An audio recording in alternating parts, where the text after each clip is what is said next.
On episode 209 of the 40 Plus Fitness podcast, we meet with Dr. Ellisa Epel and discuss her book, The Telomere Effect. You can find the full show notes for this episode at 40plusfitnesspodcast.com/209. Have you decided you're ready to make a change? To reclaim your health and fitness? The 40 Plus Fitness podcast is here for you. I'm your host, Alan Meisner. I'm an NSAM certified personal trainer with a specialization in corrective exercise and fitness nutrition. Let me be your coach as you find your way on your health and fitness journey. All right, let's go. Okay, we're getting into the final days for you to sign up for the challenges for February. We have a squat challenge, a sugar challenge, and a burpee challenge. You can go to 40plusfitnesspodcast.com/challenges and check out all three of those 28-day challenges. And as a special treat just for podcast listeners, if you want to do the burpee challenge, you can use the coupon code PODCAST at checkout and get that one for free. But do go and check them out. 40plusfitnesspodcast.com/challenges. Our guest today is a leading health psychologist who studies stress, aging, and obesity. She is the director of UCSF's Aging, Metabolism, and Emotion Center and associate director of the Center of Health and Community. She is a member of the National Academy of Medicine and serves on the scientific advisory committees for the National Institute of Health and the Mind and Life Institute. She has received awards from Stanford University, the Society of Behavioral Medicine, and the American Psychological Association. Our guest today is Dr. Ellisa Epel. So Alyssa, welcome to 40 Plus Fitness. Thank you so much, Alan. It's a pleasure to be on this show. I'm in your 40 plus audience. Well, good. You know, this book, the topic of telomeres is something that I think is getting more and more popular in the press. And now you've made a bestseller list, which is totally awesome and well-deserved because this is a really good book. And one of the main reasons I like the book is because it not only kind of gets into the science of it from what physically is going on with the telomeres to what's psychologically and emotionally and everything else is going on with us, because we're not just machines that function one way. There's so many different moving parts. It actually gets into the practical. And it's not so practical that it's like a Cosmo quiz, but the quizzes and whatnot that are in the book can help you assess where you are and help you kind of get the tools together to start really addressing the things that are going to make you more healthy and fit. Great. Well, I'm glad you see it that way. That's exactly why we included these personal assessments, because what is good for one person is completely unnecessary baggage for another. And we just need to take a really close look at our own response styles, our own day, our routine with a really close-up lens. And that's where the answers will arise about what can we shift up and optimize and what can we get rid of that will really enhance our aging. Okay. So now as we kind of take a step into this, and some folks might not really understand what a telomere is, and they might not understand the relationship of how when the telomere gets shorter and shorter, it actually can cause a problem with the DNA, which then kind of leads to all the other things of aging and cancers and whatnot that can occur. Can you kind of just, in a nutshell, kind of walk us through that real quickly? Absolutely. So there are different pathways of aging, and the type of aging we're studying is this little kind of clock in the cell that tells how long can the cell go on to live and divide and renew. So the dividing cells in our body that keep our replenishing tissues healthy, that means parts of our brain, the lining of our cardiovascular system, bone remodeling. There's all sorts of cells that renew throughout all our decades. We need them to keep dividing and replenishing. And this cell system we're studying, the telomere, is actually one of the limits on how long our cells can keep dividing. So what I mean by that is that these telomeres, which are in every cell, when they get worn out by age and lifestyle, when they get too short, the cell can no longer divide. And they die or they become senescent. Now, when we have too many senescent cells build up, that's when frank disease develops. That's when we start getting diagnoses of the diseases of aging.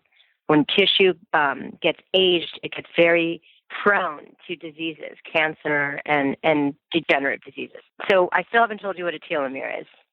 Would you like me to use the shoestring works great, yeah. Got to use a shoestring. This is really what sticks with people because, well, it's just such a good analogy. Okay, picture your shoelace. At the end of, if you still have shoelaces, right? We've got a lot of Velcro these days. At the end of the lace is this plastic protective tip called an aglet, and that protects that shoelace from fraying. Once the shoelace frays, either looks bad or doesn't function. Now imagine that your shoelace is your chromosomes.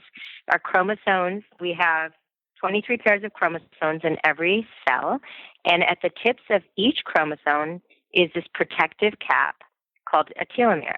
So the telomeres are just like the tips of the shoelaces. The telomere protects the genes. The genes make up who we are. They must be protected. We don't want them to be exposed to free radicals and get damaged, broken, fused. So they're very important to protect. And the telomeres are very sensitive to the chemical environment. So two things happen. As we age and as our cells divide, those telomeres get shorter and shorter, and they can't protect the DNA as well. And the other thing that happens is that we don't all age at the same rate. So it's not just how old we are that determines our length of our telomeres. In fact, it's very elastic, and it differs by individual. And so it's loosely based on age, but largely it's based on us and our personal genetics and our lifestyle. So what happens is the telomere is sensitive to the chemical environment, and we shape part of our chemical environment. We are in control of the messages that our telomere is getting or listening to. So when we say our cells are listening to our thoughts and our behaviors and our emotions, we mean it's through these chemicals like stress hormones, inflammation, oxidative stress, and then there's this amazing enzyme called telomerase. Telomerase actually, so all those chemicals I just mentioned can kind of wear down the telomere early. Telomerase can build it back up. So it's a very interesting kind of yin-yang dynamic cell system where if we are keeping good telomerase throughout our lifespan, then our telomeres don't shorten at a fast rate as we age. And the telomerase can actually build back the base pairs. It's kind of amazing, this enzyme. And my co-author, Elizabeth Blackburn, and her colleagues discovered this enzyme about almost 30 years ago and found that it was controlling the lifespan of a single-celled organism. So a lot of this work stayed in the realm of yeast, and then we figured out how to measure these things in humans, and it turns out to be very, very relevant to us as well, to our health and to our health span. So I think that's something that I actually didn't know until I read the book. I knew through lifestyle changes and different things that we do, we can slow effectively the aging process and do. I didn't actually know that there was an enzyme or a process that would effectively reverse the size, because the way I guess it was originally explained to me is the tip of the shoelace kind of gets nipped off, and then when the last one's gone, it's gone. The cell effectively now is invalid and doesn't work, won't reproduce. And so what I understood was over time that's going to naturally happen, but I thought once it was shorter, there really wasn't a way to fix it and make it better. But I guess it's quite encouraging to know that our human body is a kind of amazing thing that can come back around and repair itself if we give it the opportunity and what it needs. Exactly. It's a dynamic system, and there'll be no kind of miraculous reversal of age, but we really can maintain our telomeres and even to some extent lengthen them. We know when we track people over time, everyone, we do dwindle with age. Our telomeres get shorter with decades. But in the short run, the telomerase and the telomere length are kind of dynamic and going up and down and are sensitive to what we do. So, for example, my colleague Cliff Sarin and Quinn Conklin have a meditation intervention that they've been studying. And in a 1-month intensive meditation retreat, they actually saw telomere lengthening. Now, we rarely see that kind of telomere lengthening in our studies. So I just want to say, let's focus on telomere maintenance. That's a good enough goal. That's what I go for every day is, even if they're short, at any point in life, we can't change the past. We might have been through a lot of stress or smoking, and what we can do is maintain where we're at today going forward. One of the things I really like about the book and the practicality of all of it is that you have all these tools, and there's a particular quiz in there that talks about how we deal with stress. And I think with a stress response, then that's kind of what you get into is how stress response matters, maybe even more than the stress itself.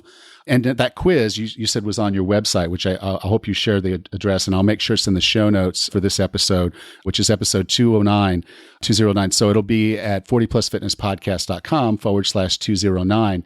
But could you kind of talk about the two types of stress response and what that means and go from there? So one way that's helpful to think about our stress responses is to think of good stress and bad stress. Just to be simplistic, this is a really helpful dichotomy. Now, stressful things happen to all of us. The same situation stresses one person out more than the other. So the question is, what in our mental filter, when something happens to us, makes it so stressful that it stresses out our cells and causes more cortisol, more inflammation, possibly affects our telomeres? That's the question. So we go in close up and we look at what are the thoughts and feelings people are having when they're exposed to the same stressor. And the way we study this most commonly is we just have people give a speech in the lab, and they give this to an unfriendly audience. So it's a little bit of an ambiguous situation, and people have all sorts of thoughts and reactions. On one side, many people, when they're faced with a stressful task, feel hopeful, enthusiastic, challenged, think they may do well, feel in control. All of those things are really adaptive thoughts that we call good stress. Feeling energized, motivated. This is a different psychological and physiological reaction. That positive stress reaction energizes our body. It causes even more blood flow to the brain. So there's another set of thoughts and feelings and physiological reactions that we commonly have. And we call that the threat stress response. And that's when we actually feel that either our ego threat, or our actual physical self is at risk and danger. Now that's characterized by feeling fearful and anxious and feeling like we'll be humiliated, embarrassed, we'll lose something, we'll lose esteem. So this type of reaction is related to having a bigger physiological stress response in cortisol and inflammation. So we all have different aspects of those two responses at different times. But in general, we do tend to have a little bit of a habit of responding, a personal trait. So some people may tend to feel more threatened to different stressful situations, and another person may tend to have kind of a habitual positive stress response. And so the good news is that now we can't, exactly change our personality and our automatic responses, but we can change our responses to our responses.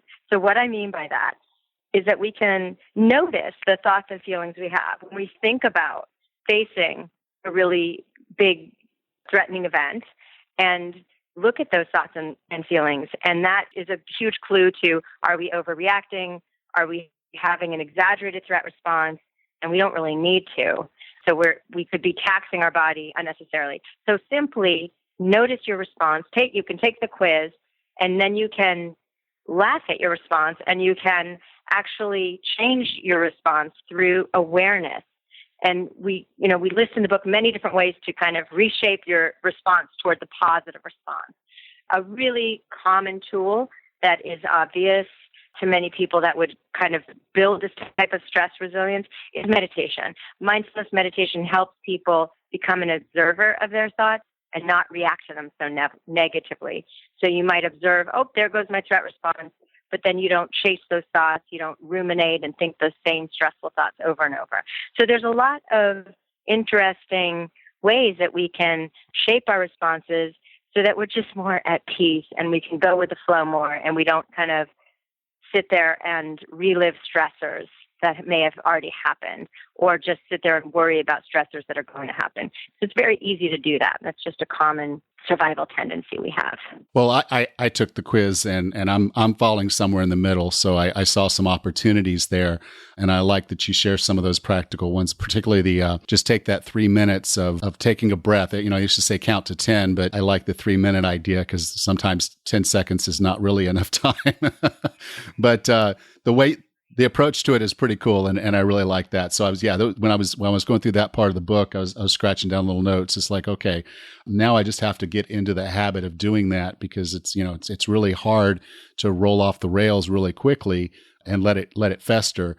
But now thinking, okay, as soon as I catch myself doing that, I need to go ahead and find a quiet place for 3 minutes and go through that exercise, that mindful and the meditation and the breathing. I think it's going to help me deal with things a little bit better going forward. So thank you for that. Now, we want to dive in a little bit deeper into the cellular health, because there were kind of 3 key enemies inside our bodies that are hurting us. And that is inflammation, oxidative stress, and insulin resistance. And I know these are terms that I think we hear on a fairly regular basis now, as far as we know that these things are harmful. But could you kind of get into why they're harmful, what they're doing to our health, particularly what they're doing to our telomeres and our DNA and our bodies? Yes.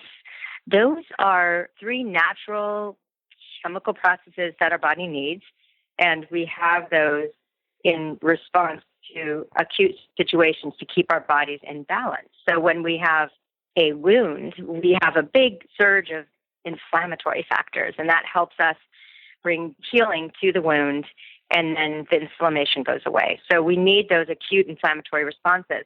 What we don't need is that a slow drip of higher and higher inflammation in our blood that happens with age. So we call it one form of aging is called inflammaging, because it's so common for inflammation to creep up with age. And inflammation is a major highway of aging. It causes all sorts of different types of disease processes to worsen. So inflammation is, we think of it as really hand in hand with telomere health. Telomere shortness triggers inflammation, and inflammation triggers telomere shortness. So that's a really important process to keep under control. And we can do that with exercise and diet and stress resilience. Another is oxidative stress. And again, we must have free radicals carrying out critical processes in our cells, but we don't want too much oxidative stress. We can counter oxidative stress with antioxidants, and there's some that are endogenous, some are natural in our body, and some are from diet, and we can only get them from nutrients, from certain fruits and vegetables, for example. So we really want to think of keeping a really good balance between the oxidative stress and the antioxidants in our blood. And the last one, insulin resistance. Again, another natural process that happens when, we have tremendous sugar load in our brain. We get a lot of insulin rising to get rid of the glucose quickly from our blood. And, we can become insulin resistant very briefly when we're stressed out with a big acute stress response. And these are all natural ways to be giving us the right level of glucose that we need. And again, the problem is with aging, we all creep up toward a little bit higher levels of insulin resistance. And that means our cells are not as responsive to insulin, and so our glucose creeps up and becomes more toward a pre-diabetic range. So these 3 processes we can somewhat modulate with our lifestyle, and particularly with our diet as well. So that's why we really focus in our nutrition chapter on thinking of these are the chemical processes to think about when you eat and when you're active, because those are going to shape them toward a healthy level. So, for example, when we eat a lot of unhealthy kind of American junk food diet, that could be increasing all 3 of those. And when we have a whole foods diet, that we even call that an anti-inflammatory diet. I don't mean Whole Foods the store, but that's one easy and expensive way to get the whole foods diet. I really just mean whole unprocessed foods, fruits, vegetables, whole grains, a very vegetable heavy diet. A lot of omega-3 fatty acids are also important in that mix of healthy diet. And in terms of telomeres, these are the things that have been popping up in studies, big nutrition studies. What's related to longer telomeres? Again, it's the antioxidant diet and omega-3 free fatty acids. Okay. So the cool thing of this is this book is really, really deep on the why we struggle with our health, why we get cancers, why we age. but it's also so practical. And there's a guide in this book there's a lot of value in the book, but for nothing else, because I think for a lot of us, it's like there's 100 different things I have to do to fix myself. Where do I start? And you actually have the guide in the book where we can take the quiz, and it's all based on scientific studies, all based on psychological studies and physical studies that you have pulled and put together into one guide. And you take this test, and basically when you're done, you've rated your overall telomere trajectory on all of these different areas. And it really is now a guide to say, if I'm not scoring well in any one area, like sleep or like my food or like my exercise, you now have a guide to say, this is the thing I need to do. And again, it's really practical with don't try to fix them all at once. Find the place where you're the weakest and really start building those up. And I really like that approach. Yes, thank you. I think that we already know so many things we can do. And there's the idea of, let's make a New Year's resolution that really kind of moves the needle and makes an extreme goal. And our approach is really just look closely at your day, find a few areas where you can add a mind-body activity, where you can shift, where you know you're going to be stressed out. Maybe it's commuting, maybe it's arriving at work, maybe it's dealing with certain people, and shift the way you respond. And so, we're pretty predictable day after day, what we eat, how active we are, who we're dealing with. And I think we can make these small changes that add up over the years and really do make a difference to our cellular health and our rate of aging. Absolutely. And so, again, the book is The Telomere Effect. And you can get this, obviously, at your booksellers and Amazon. But if someone wanted to get in touch with you and or to go get the stress response quiz that we talked about, where would you like for me to send them? Well, we just put some of these quizzes up on our website, our research website at UCSF. I would love to know if they help people. We don't usually, we do a lot of research and we assess the data, the relationships with, for example, personality and stress response style with telomeres, but we don't actually give people feedback and tell them what their style is and see if that's helpful. So if anyone does end up taking these, send me an email, let me know if it's helpful, and we'll continue to bring these to people in a useful way. So the website is our Aging, Metabolism, Emotions website at UCSF. And if you just type in AME and UCSF, you should find it. You could also type in my name, Ellisa Epel. Okay. Well, I'll make sure that there's a link in the show notes. And this is episode 209. So you can go to 40plusfitnesspodcast.com/209, and you'll find all the links there to include a link to the book. So, Alyssa, thank you so much for coming on the show. I really appreciate having you. And again, I'm going to be using this book over and over again because I do see tremendous value as a life tool. And again, just the education of understanding what's going on in my cells, I think was extremely valuable. So thank you. Thank you so much, Alan. It's wonderful to hear how you're using it, and especially the stress section. That's exactly was our hope. So thank you. Well, when I do my assessment, I can tell you that's the one right there. That's my one thing. Yeah, that's definitely my one thing for 2017. So thank you. You're not alone. Great. Thank you, Alan. Take care. So the day after I recorded this episode with Dr. Epel, I was working on my property and my truck got stuck.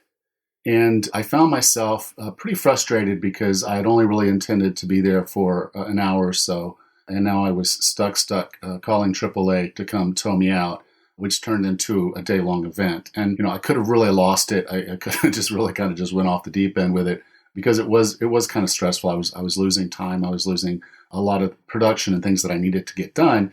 But I used her little 3-minute meditation, and it made all the difference in the world for that particular day. And so I do hope that you take something good from each and every episode of 40 Plus Fitness Podcast. I do want to make sure that these are valuable uses of your time, and I do really appreciate you being a part of this podcast. I'm going to ask you to do me a favor, though. Would you go to iTunes and then do a rating and review for this podcast? We've been stuck at like 102 rating and reviews, and yes, I do read every single one of them. If you could go there and do a rating and review, let me know what you think about the podcast. Let others know what you think about it. It really is how iTunes looks at podcasts and determines what people are interested in.